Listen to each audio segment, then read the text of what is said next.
So today I'm going to be talking a little bit about some more tips on how to buy a used computer and get the best deal possible.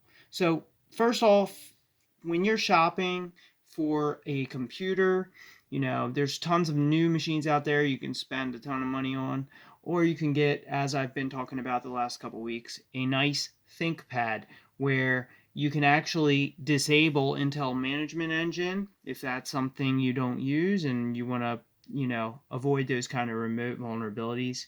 And first tip I want to offer is, of course, I mentioned changing the thermal paste. I had done that on this one, and then actually there was an issue with the backlight on the motherboard, and I mentioned it to the seller. They gave me a partial refund, which was a majority refund. I was able to buy this and still have money left over, which is the same ThinkPad model. This one just came with less RAM, so when I was shopping, I purposely got the one that was less money because it had less RAM, because I had the 16 gigabytes of RAM from the first one, which was fully functional, no problems with that RAM.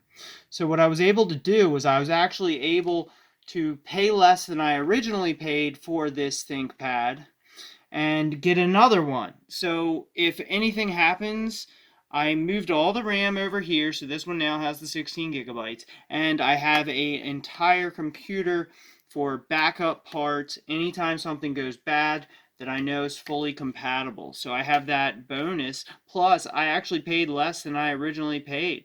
So I think it's a real win-win. And when you're shopping for a used computer, first thing you want to do is look for wear. And I do suggest staying away from gamers. Yes, that's right, gamers. Because gamers will run their CPU high temperatures constantly, takes away years of the life off that CPU and the computer and the boards. So you don't want to buy from a gamer. I'm openly, telling you to discriminate against gamers when you're buying a used computer, because they will run the thing into the ground and you don't know how long it's going to last. Another thing, here's a really big tip. If you are able to view a picture of it, take a look at the keyboard and see that shine? That means that it has been heavily used.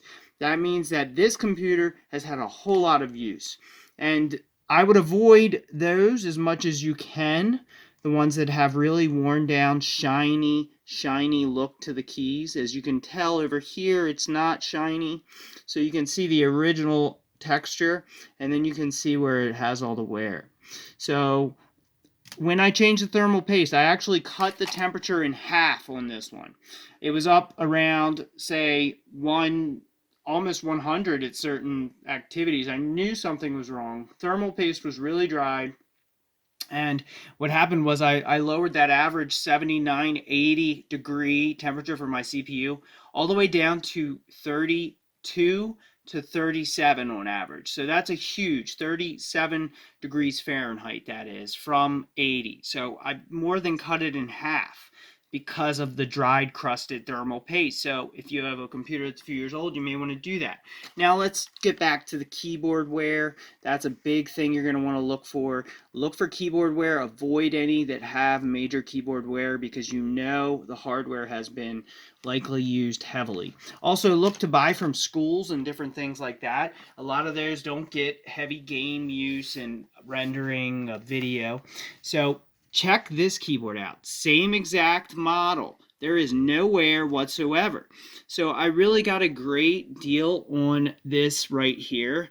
And you can't see any evidence of wear. Of course, there is that possibility that they just replaced the keyboard, but looking over the rest of the machine, there wasn't really much to do there. I disassembled the entire thing, and of course I changed that thermal paste as I mentioned, cut the CPU temperature in less than half, which means that I'm going to add years to its life.